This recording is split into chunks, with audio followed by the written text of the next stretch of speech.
નમસ્કાર 11 ખબરો સાથે હું છું હેતવી અને હવે વાત કરીએ દમદાર દાદાની।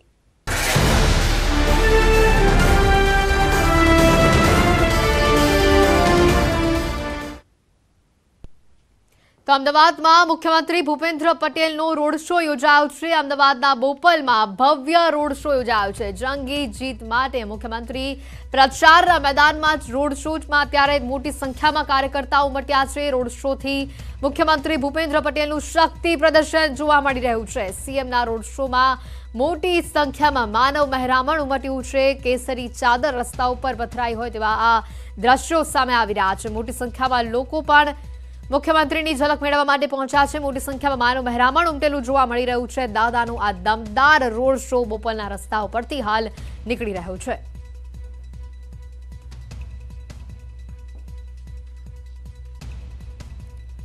હરમેશ સુખડિયા અમારી સાથે ફોન લાઈન ઉપર સંવાદદાતા જોડાઈ ચૂક્યા છે। હરમેશ, જે રીતે દાદાનું આ દમદાર રોડ શો આજે યોજાયો છે, માનવ મહેરામણ મોટી સંખ્યામાં ઉમટ્યું છે, તો કાર્યકર્તાઓ પણ કેસરી ટોપી અને ખેસની સાથે રસ્તા ઉપર જોવા મળી રહ્યા છે।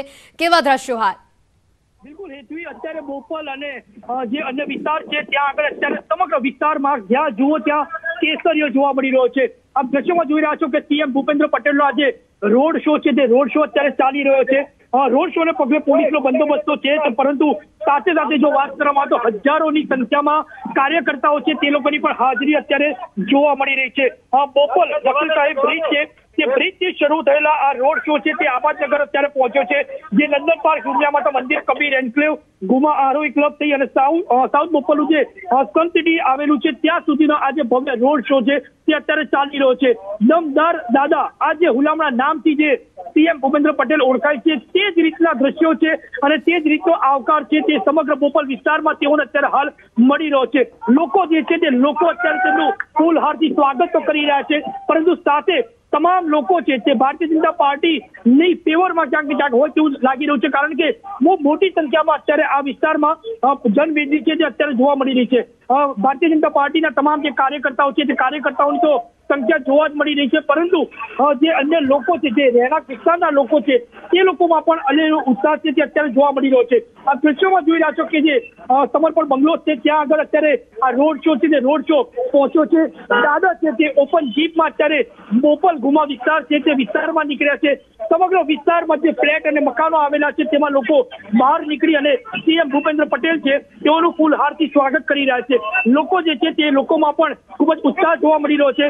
જે રીતે જનમેદની ગઈકાલે ગટરોડિયા વિસ્તાર અને અન્ય જે વિસ્તારમાં જ્યારે સીએમનો રોડ શો યોજાયો હતો અને તેમાં જે રીતે જનમેદની જોવા મળી હતી તે જ રીતની જનમેદની છે તે અત્યારે બોપલ ગુમા વિસ્તારમાં પણ હેઠવી જોવા મળી રહી છે। ખૂબ જ મહત્વની વાત છે, કારણ કે ભારતીય જનતા પાર્ટીનો ગઢ બનાય છે અને ત્યાં આગળ અત્યારે આ પ્રકારનો રોડ શો છે તે અત્યારે યોજાઈ રહ્યો છે। પોલીસનો પણ ચાંપતો બંદોબસ્ત છે, આ ચાંપતા બંદોબસ્ત વચ્ચે અત્યારે સીએમ ભૂપેન્દ્ર પટેલ છે તેઓ રોડ શોમાં નીકળ્યા છે। આભાર સમગ્ર માહિતી બદલ। મુખ્યમંત્રીનું શક્તિ પ્રદર્શન જે રીતનું સામે આવી રહ્યું છે, પ્રચારમાં સીએમનો પરિવાર પણ હવે જોડાયો છે। સીએમનો આજે ભવ્ય આ રોડ શો છે। મુખ્યમંત્રી ભૂપેન્દ્ર પટેલે જંગી પ્રચાર કરી રહ્યા છે, ત્યારે સાથે સાથે સીએમનો પરિવાર પણ આ પ્રચારમાં જોડાયો છે। મુખ્યમંત્રી ભૂપેન્દ્ર પટેલના પત્ની, બહેન અને પુત્ર વધુ પણ આ પ્રચારની કમાન હવે હાથમાં લઈ ચૂક્યા છે। ગાટોડિયા વિસ્તારમાં સીએમનો પરિવારે ડોર ટુ ડોર પ્રચાર કર્યો છે। સીએમના પત્ની હેતલબેન જન અભિયાન અંતર્ગત ડોર ટુ ડોર પ્રચાર કર્યો, સાથે પુત્રવધુ દેવાંશી તથા સીએમના બહેન મીનાબહેને પણ પ્રચારમાં જોડાયા। ઘાટલોડિયા મત વિસ્તારમાં સીએમ જંગી બહુમતી સાથે જીતે તે માટે પરિવારે પણ પ્રચારમાં એડી ચોટીનું જોર લગાવી દીધું છે।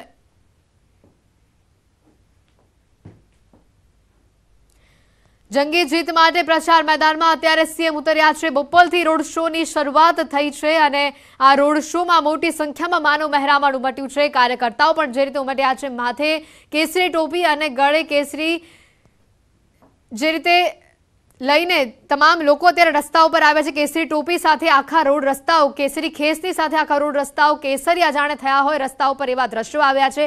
તો બીજા દ્રશ્યો પરિવારના પણ અમે બતાવી રહ્યા છે। સીએમના પત્ની, બહેન અને તેઓના પુત્ર વધુ ડોર ટુ ડોર પ્રચારમાં નીકળ્યા છે।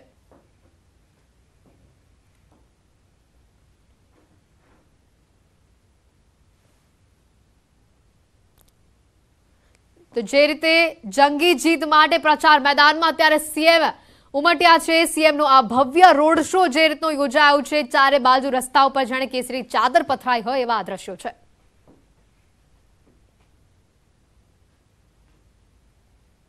તો ટૂંક જ સમયની અંદર વડાપ્રધાન મન કી બાતમાં સંબોધન કરશે અને તેઓને સાંભળવાનો પ્રયત્ન પણ કરશે।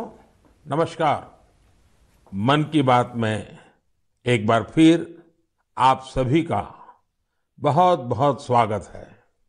यह कार्यक्रम 95वां एपिसोड है।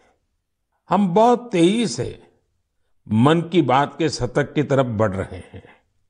ये कार्यक्रम मेरे लिए 130 करोड़ देशवासियों से जुड़ने का एक और माध्यम है। हर एपिसोड से पहले गांव शहरों से आए ढेर सारे पत्रों को पढ़ना, बच्चों से लेकर बुजुर्गों के ऑडियो मैसेज को सुनना, ये मेरे लिए एक आध्यात्मिक अनुभव की तरह होता है। साथियों, आज के कार्यक्रम की शुरुआत मैं एक अनूठे उपहार की चर्चा के साथ करना चाहता हूं। तेलंगाना के राजन्ना सिरसिला जिले में एक बुनकर भाई हैं एलदी हरिप्रसाद गारू।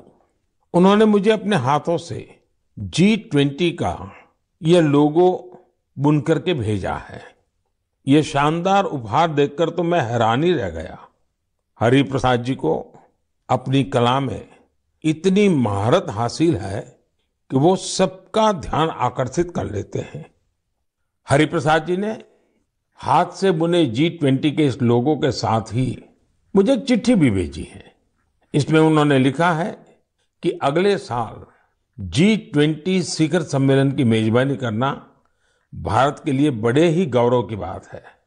देश की इसी उपलब्धि की खुशी में उन्होंने G20 का यह लोगो अपने हाथों से तैयार किया है।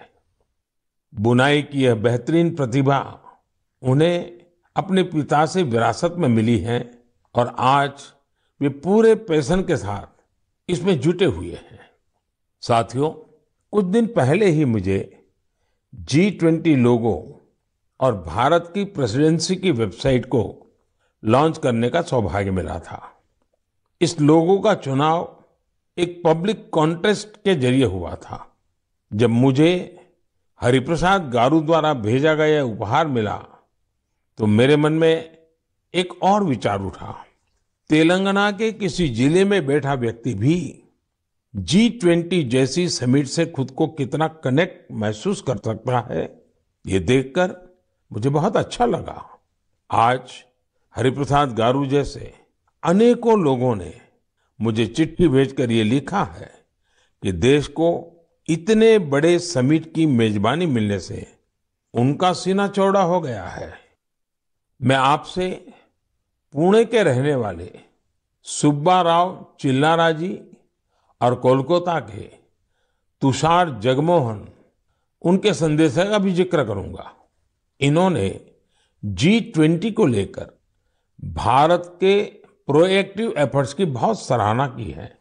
साथियों, G20 की वर्ल्ड पॉपुलेशन में 2/3, वर्ल्ड ट्रेड में 3/4 और वर्ल्ड जीडीपी में 85% भागीदारी है। आप कल्पना कर सकते हैं, भारत अब से 3 दिन बाद यानी 1 दिसंबर से इतने बड़े समूह की, इतने सामर्थ्यवान समूह की अध्यक्षता करने जा रहा है। भारत के लिए, हर भारतवासी के लिए ये कितना बड़ा अवसर आया है। ये इसलिए भी और विशेष हो जाता है क्योंकि ये जिम्मेदारी भारत को आजादी के अमृतकाल में मिली है। साथियों, G20 की अध्यक्षता हमारे लिए एक बड़ी अपॉर्चुनिटी बनकर आई है। हमें इस मौके का पूरा उपयोग करते हुए ग्लोबल गुड, विश्व कल्याण पर फोकस करना है। चाहे पीस हो या यूनिटी, पर्यावरण को लेकर संवेदनशीलता की बात हो या फिर सस्टेनेबल डेवलपमेंट की, भारत के पास इनसे जुड़ी चुनौतियों का समाधान है। हमने one earth, one family, one future की जो थीम दी है, उससे वसुधैव कुटुंबकम के लिए हमारी प्रतिबद्धता जाहिर होती है।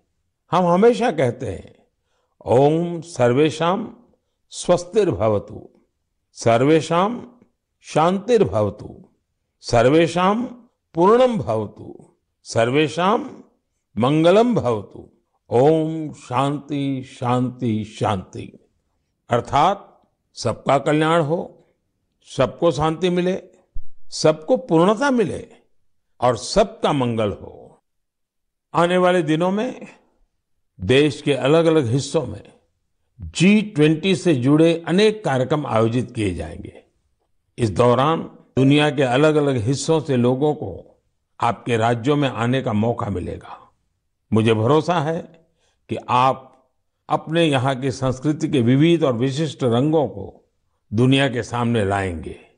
और आपको ये भी याद रखना है कि G20 में आने वाले लोग भले ही अभी एक डेलीगेट के रूप में आए, लेकिन भविष्य के टूरिस्ट भी हैं। मेरा आप सभी से एक और आग्रह है, विशेष तौर से मेरे युवा साथियों से, हरिप्रसाद गारू की तरह ही आप भी किसी न किसी रूप में G20 से जरूर जुड़े। कपड़े पर G20 का भारतीय लोगो बहुत कूल तरीके से, स्टाइलिश तरीके से बनाया जा सकता है, छापा जा सकता है। मैं स्कूलों, कॉलेजों, यूनिवर्सिटी से भी आग्रह करूंगा कि वो अपने यहाँ G20 से जुड़ी चर्चा, परिचर्चा, कंपटीशन कराने के अवसर बनाएं। आप G20.in वेबसाइट पर जाएंगे तो आपको अपनी रुचि के अनुसार वहां बहुत सारी चीजें मिल जाएगी। मेरे प्यारे देशवासियों, 18 नवंबर को पूरे देश ने स्पेस सेक्टर में एक नया इतिहास बनते देखा। इस दिन भारत ने अपने पहले ऐसे रॉकेट को अंतरिक्ष में भेजा जिसे भारत के प्राइवेट सेक्टर ने डिजाइन और तैयार किया था। इस रॉकेट का नाम है विक्रम-S। श्रीहरिकोटा से स्वदेशी स्पेस स्टार्टअप के इस पहले रॉकेट ने जैसे ही ऐतिहासिक उड़ान भरी, हर भारतीय का सिर गर्व से ऊंचा हो गया। साथियों, विक्रम-S रॉकेट कई सारी खूबियों से लेस है। दूसरे रॉकेट्स की तुलना में यह हल्का भी है और सस्ता भी है। इसकी डेवलपमेंट कॉस्ट अंतरिक्ष अभियान से जुड़े दूसरे देशों की लागत से भी काफी कम है। कम कीमत में विश्व स्तरीय स्टैंडर्ड स्पेस टेक्नोलॉजी में अब तो ये भारत की पहचान बन चुकी है। इस रॉकेट को बनाने में एक और आधुनिक टेक्नोलॉजी का इस्तेमाल हुआ है। आप ये जानकर हैरान रह जाएंगे कि इस रॉकेट के कुछ जरूरी हिस्से 3D प्रिंटिंग के जरिए बनाए गए हैं। सही में विक्रम-S के लॉन्च मिशन को जो प्रारंभ नाम दिया गया है, वो बिल्कुल फिट बैठता है। ये भारत में प्राइवेट स्पेस सेक्टर के लिए एक नए युग के उदय का प्रतीक है। ये देश में आत्मविश्वास से भरे एक नए युग का आरंभ है। आप कल्पना कर सकते हैं कि जो बच्चे कभी हाथ से कागज का हवाई जहाज बनाकर उड़ाया करते थे, उन्हें अब भारत में ही हवाई जहाज बनाने का मौका मिल रहा है। आप कल्पना कर सकते हैं कि जो बच्चे कभी चांद तारों को देखकर आसमान में आकृतियां बनाया करते थे, उन्हें अब भारत में ही रॉकेट बनाने का मौका मिल रहा है। स्पेस को प्राइवेट सेक्टर के लिए खोले जाने के बाद युवाओं के ये सपने भी साकार हो रहे हैं। रॉकेट बना रहे ये युवा मानो कह रहे हैं, sky is not the limit. साथियों, भारत स्पेस के सेक्टर में अपनी सफलता अपने पड़ोसी देशों से भी साझा कर रहा है। कल ही भारत ने एक सैटेलाइट लॉन्च की, जिसे भारत और भूटान ने मिलकर डेवलप किया है। ये सैटेलाइट बहुत ही अच्छे रिजोल्यूशन की तस्वीरें भेजेगी, जिसे भूटान को अपने प्राकृतिक संसाधनों के प्रबंधन में मदद मिलेगी। इस सैटेलाइट की लॉन्चिंग भारत भूटान के मजबूत संबंधों का प्रतिबिंब है।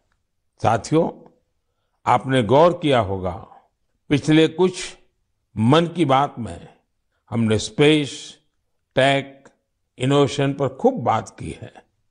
इसकी दो खास वजह हैं।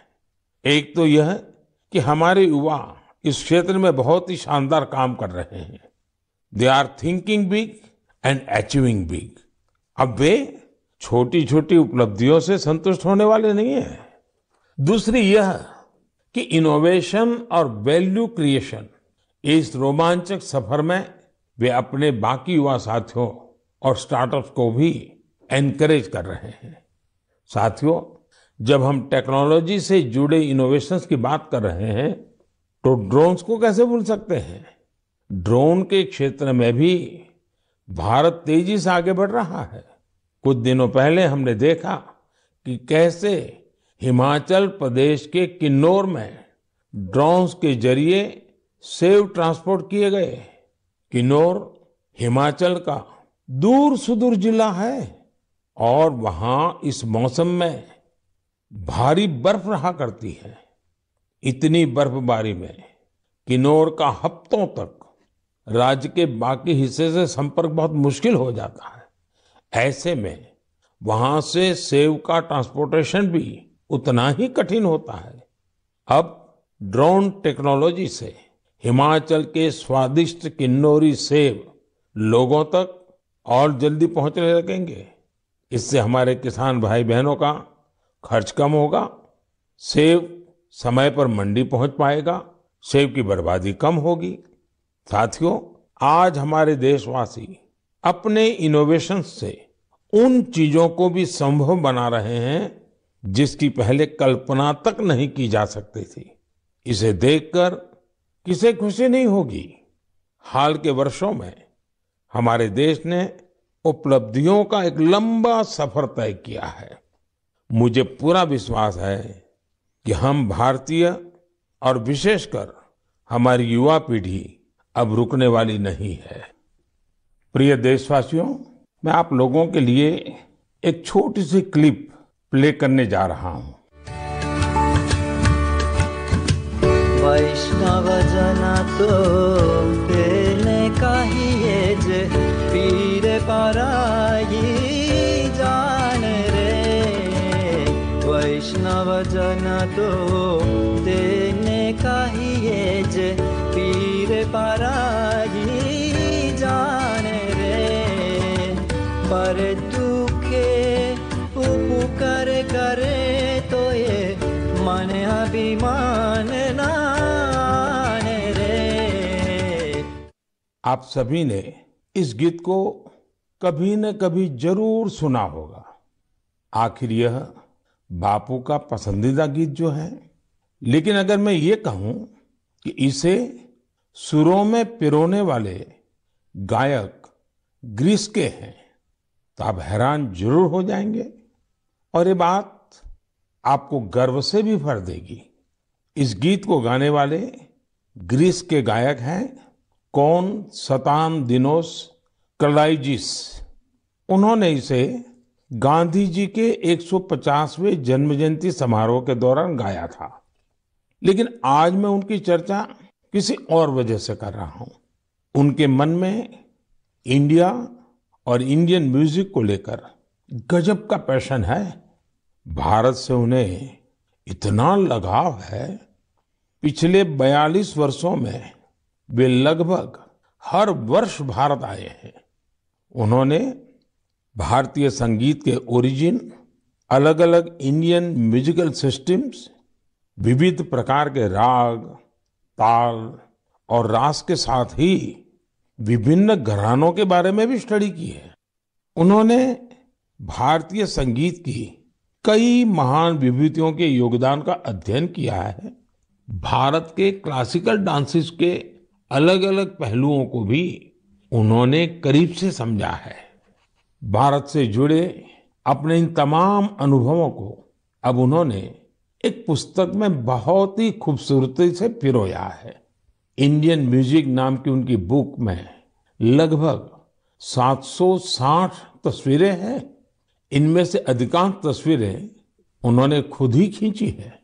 दूसरे देशों में भारतीय संस्कृति को लेकर ऐसा उत्साह और आकर्षण वाकई आनंद से भर देने वाला है। साथियों, कुछ सप्ताह पहले एक और खबर आई थी जो हमें गर्व से भरने वाली है। आपको जानकर अच्छा लगेगा कि बीते 8 वर्षों में भारत से म्यूजिकल इंस्ट्रूमेंट्स का एक्सपोर्ट 3.5 गुना बढ़ गया है। इलेक्ट्रिकल म्यूजिकल इंस्ट्रूमेंट्स की बात करें तो इनका एक्सपोर्ट 60 गुना बढ़ा है। इससे पता चलता है कि भारतीय संस्कृति और संगीत का क्रेज दुनिया भर में बढ़ रहा है।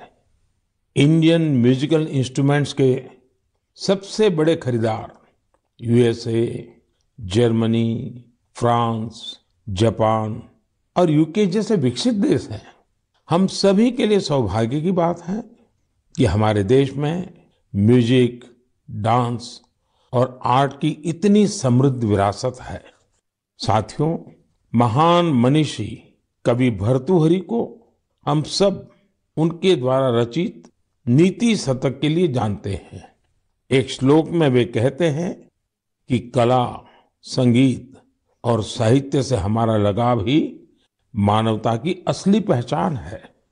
वास्तव में हमारी संस्कृति इसे ह्यूमैनिटी से भी ऊपर डिविनिटी तक ले जाती है।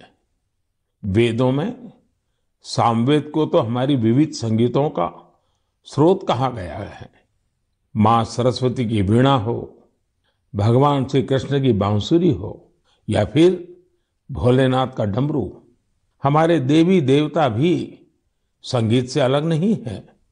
हम भारतीय हर चीज में संगीत तलाश ही लेते हैं, चाहे वह नदी की कलकल हो, बारिश की बूंदें हो, पक्षियों का कलरव हो या फिर हवा का गूंजता स्वर।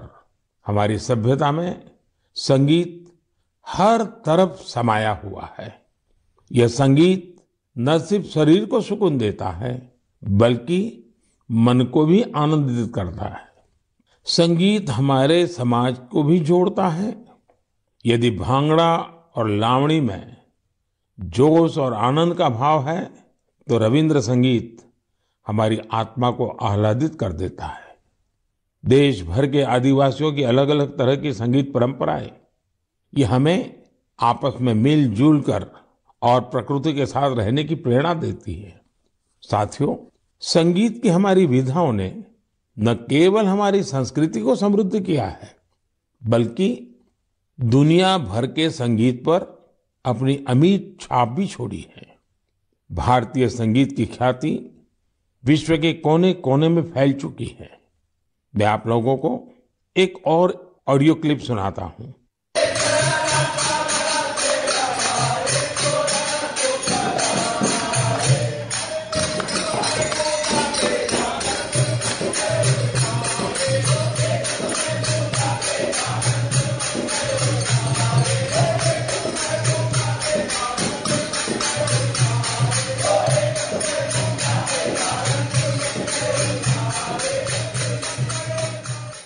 आप सोच रहे होंगे कि घर के पास में किसी मंदिर में भजन कीर्तन चल रहा है, लेकिन ये आवाज भी आप तक भारत से हजारों मील दूर बसे साउथ अमेरिकन देश गयाना से आई है।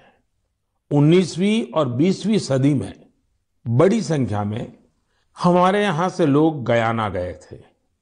वे यहाँ से भारत की कई परंपराएं भी अपने साथ ले गए थे। उदाहरण के तौर पर जैसे हम भारत में होली मनाते हैं, गयाना में भी होली का रंग सिर चढ़कर बोलता है। जहाँ होली के रंग होते हैं वहाँ फगवा यानी फगुआ का संगीत भी होता है।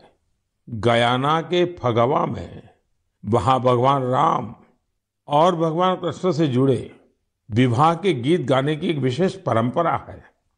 इन गीतों को चौताल कहा जाता है। इन्हें उसी प्रकार की धुन और हाई पिच पर गाया जाता है जैसा हमारे यहाँ होता है। इतना ही नहीं, गयाना में चौताल कंपटीशन भी होता है। इसी तरह बहुत सारे भारतीय, विशेष रूप से पूर्वी उत्तर प्रदेश और बिहार के लोग फिजी भी गए थे। वे पारंपरिक भजन कीर्तन गाते थे। जिसमें मुख्य रूप से रामचरितमानस के दोहे होते थे। उन्होंने फिजी में भी भजन कीर्तन से जुड़ी कई मंडलियां बना डाली। फिजी में रामायण मंडली के नाम से आज भी 2000 से ज्यादा भजन कीर्तन मंडलियां हैं। इन्हें आज हर गांव मोहल्ले में देखा जा सकता है। मैंने तो यहाँ केवल कुछ ही उदाहरण दिए हैं। अगर आप पूरी दुनिया में देखेंगे तो ये भारतीय संगीत को चाहने वालों की ये लिस्ट काफी लंबी है। मेरे प्यारे देशवासियों, हम सब हमेशा इस बात पर गर्व करते हैं कि हमारा देश दुनिया में सबसे प्राचीन परंपराओं का घर है। इसलिए ये हमारी जिम्मेदारी भी है कि हम अपनी परंपराओं और पारंपरिक ज्ञान को संरक्षित करें, उसका संवर्धन भी करें और हो सके उतना आगे भी बढ़ाएं। ऐसा ही एक सराहनीय प्रयास हमारे पूर्वोत्तर राज्य नागालैंड के कुछ साथी कर रहे हैं। मुझे ये प्रयास काफी अच्छा लगा, तो मैंने सोचा इसे मन की बात के श्रोताओं के साथ भी शेयर करूं। साथियों, नागालैंड में नागा समाज की जीवन शैली, उनकी कला, संस्कृति और संगीत, ये हर किसी को आकर्षित करती है। ये हमारे देश की गौरवशाली विरासत का अहम हिस्सा है। नागालैंड के लोगों का जीवन और उनके स्किल्स सस्टेनेबल लाइफस्टाइल के लिए भी बहुत महत्वपूर्ण है। इन परंपराओं और स्किल्स को बचाकर अगली पीढ़ी तक पहुंचाने के लिए वहां के लोगों ने एक संस्था बनाई है जिसका नाम है लीडी क्रोयू। नागा संस्कृति के जो खूबसूरत आयाम धीरे धीरे खोने लगे थे, लीडी क्रोयू संस्था ने उन्हें फिर से पुनर्जीवित करने का काम किया है। उदाहरण के तौर पर नागा लोक संगीत अपने आप में एक बहुत समृद्ध विधा है। इस संस्था ने नागा संगीत की एल्बम लॉन्च करने का काम शुरू किया है। अब तक ऐसी 3 एल्बम्स लॉन्च की जा चुकी हैं। ये लोग लोक संगीत, लोक नृत्य से जुड़ी वर्कशॉप भी आयोजित करते हैं। युवाओं को इन सब चीजों के लिए ट्रेनिंग भी दी जाती है। यही नहीं, नागालैंड की पारंपरिक शैली में कपड़े बनाने, सिलाई, बुनाई जैसे जो काम, उनकी भी ट्रेनिंग युवाओं को दी जाती है। पूर्वोत्तर में बैम्बू से भी कितने ही तरह के प्रोडक्ट्स बनाए जाते हैं। नई पीढ़ी के युवाओं को बैम्बू प्रोडक्ट्स बनाने का भी सिखाया जाता है। इससे इन युवाओं का अपनी संस्कृति से जुड़ाव तो होता ही है, साथ ही उनके लिए रोजगार के नए नए अवसर भी पैदा होते हैं। नागा लोक संस्कृति के बारे में ज्यादा से ज्यादा लोग जाने, इसके लिए भी लीडी क्रोयू के लोग प्रयास करते हैं। साथियों, आपके क्षेत्र में भी ऐसी सांस्कृतिक विधाएं और परंपराएं होगी। आप भी अपने अपने क्षेत्र में इस तरह के प्रयास कर सकते हैं। अगर आपकी जानकारी में कहीं ऐसा कोई अनूठा प्रयास हो रहा है तो आप उसकी जानकारी मेरे साथ भी जरूर साझा करिए। मेरे प्यारे देशवासियों, हमारे यहाँ कहा गया है, विद्या धनम सर्वधनम प्रधानम, अर्थात कोई अगर विद्या का दान कर रहा है तो वो समाज हित में सबसे बड़ा काम कर रहा है। शिक्षा के क्षेत्र में जलाया गया एक छोटा सा दीपक भी पूरे समाज को रोशन कर सकता है। मुझे यह देखकर बहुत खुशी होती है कि आज देश भर में ऐसे कई प्रयास किए जा रहे हैं। यूपी की राजधानी लखनऊ से 70-80 किलोमीटर दूर हरदोई का एक गांव है बांसा। मुझे इस गांव के जतिन ललित सिंह जी के बारे में जानकारी मिली है, जो शिक्षा की अलग जगाने में जुटे हैं। जतिन जी ने 2 साल पहले यहाँ community library and resource centre शुरू किया था। उनके इस सेंटर में हिंदी और अंग्रेजी साहित्य, कंप्यूटर, लॉ और कई सरकारी परीक्षाओं की तैयारियों से जुड़ी 3000 से अधिक किताबें मौजूद है। इस लाइब्रेरी में बच्चों की पसंद का भी पूरा ख्याल रखा गया है। यहाँ मौजूद कॉमिक्स की किताबें हो या फिर एजुकेशनल टॉयज बच्चों को खूब भा रहे हैं। छोटे बच्चे खेल खेल में यहाँ नई नई चीजें सीखने आते हैं। पढ़ाई ऑफलाइन हो या फिर ऑनलाइन, करीब 40 वॉलंटियर्स इस सेंटर पर स्टूडेंट्स को गाइड करने में जुटे रहते हैं।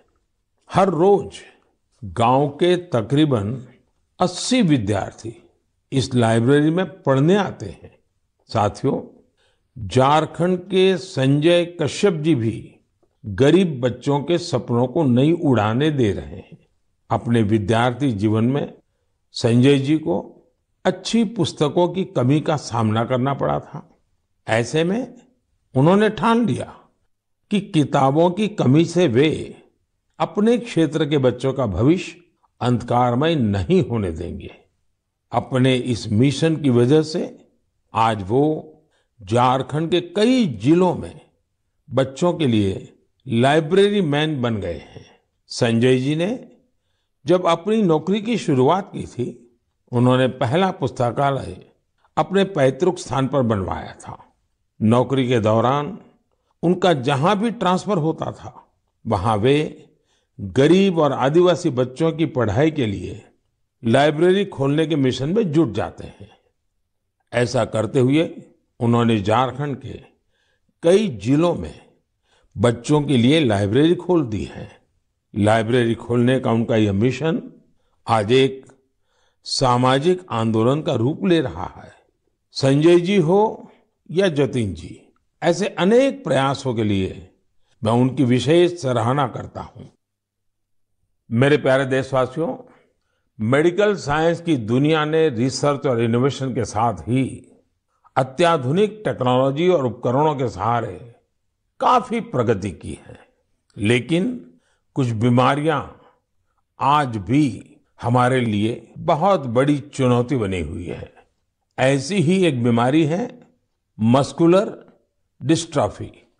ये मुख्य रूप से एक ऐसी आनुवंशिक बीमारी है जो किसी भी उम्र में हो सकती है। इसमें शरीर की मांसपेशियां कमजोर होने लगती हैं।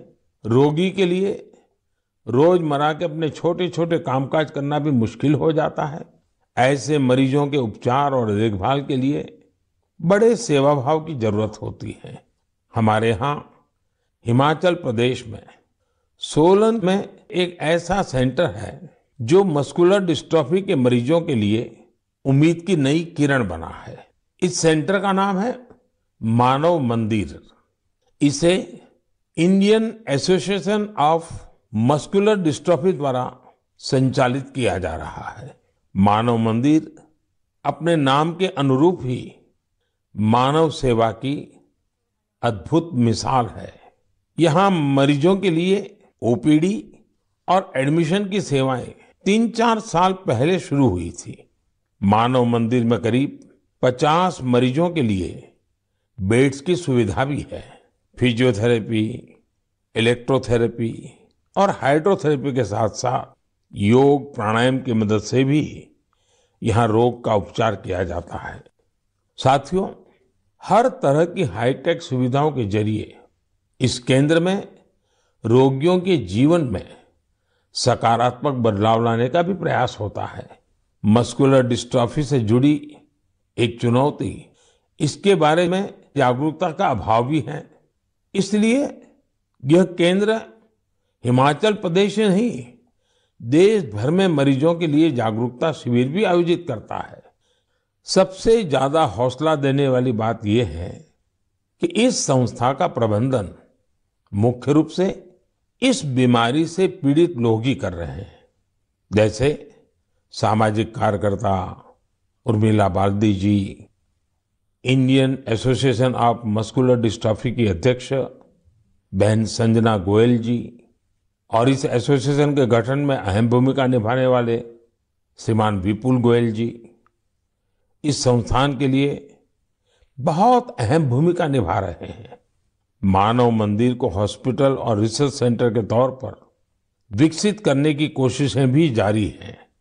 इससे यहाँ मरीजों को और बेहतर इलाज मिल सकेगा। मैं इस दिशा में प्रयासरत सभी लोगों की हृदय से सराहना करता हूँ। साथ ही मस्कुलर डिस्ट्रॉफी का सामना कर रहे सभी लोगों की बेहतरी की कामना करता हूँ। मेरे प्यारे देशवासियों, आज मन की बात में हमने देशवासियों के जिन रचनात्मक और सामाजिक कार्यों की चर्चा की, वो देश की ऊर्जा और उत्साह के उदाहरण है। आज हर देशवासी किसी न किसी क्षेत्र में, हर स्तर पर देश के लिए कुछ अलग से काम करने का प्रयास कर रहा है। आज की चर्चा में ही हमने देखा G20 जैसे अंतर्राष्ट्रीय प्रयोजन में हमारे एक बुनकर साथी ने अपनी जिम्मेदारी समझी, उसे निभाने के लिए आगे आए। इसी तरह कोई पर्यावरण के लिए प्रयास कर रहा है, कोई पानी के लिए काम कर रहा है। कितने ही लोग शिक्षा, चिकित्सा और साइंस टेक्नोलॉजी से लेकर संस्कृति, परंपराओं तक असाधारण काम कर रहे हैं। ऐसा इसलिए क्योंकि आज हमारा हर नागरिक अपने कर्तव्य को समझ रहा है। जब ऐसी कर्तव्य भावना किसी राष्ट्र के नागरिकों में आ जाती है, तो उसका स्वर्णिम भविष्य अपने आप तय हो जाता है। और देश के ही स्वर्णिम भविष्य में हम सबका भी स्वर्णिम भविष्य है। मैं एक बार फिर देशवासियों को उनके प्रयासों के लिए नमन करता हूं। अगले महीने हम फिर मिलेंगे और ऐसे ही कई और उत्साहवर्धक विषयों पर जरूर बात करेंगे। अपने सुझाव और विचार जरूर भेजते रहिएगा। आप सभी का बहुत बहुत धन्यवाद।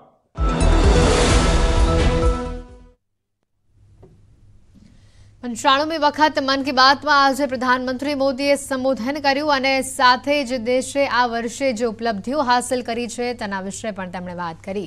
પ્રધાનમંત્રી મોદીના મનની વાત આજે આપણે સાંભળી। 95મી વખત તેમણે મન की बात में आज संबोधन કર્યું અને સાથે જ જે રીતે દેશ વિકાસ પથ પર આગળ વધી રહ્યો છે તેને આ જ રીતે આ જ ઝડપ સાથે વધારવાની લોકોને પહેલ પણ કરી। प्रधानमंत्री मोदी आज 95મી वखत मन की बात में संबोधन कर्યું અને જે રીતે આ સંબોધન અત્યારે આપણે સાંભળ્યું, સમગ્ર દેશવાસીઓને તેઓના વિચાર પણ રજૂ કરવા માટે તેઓએ વિનંતી કરી।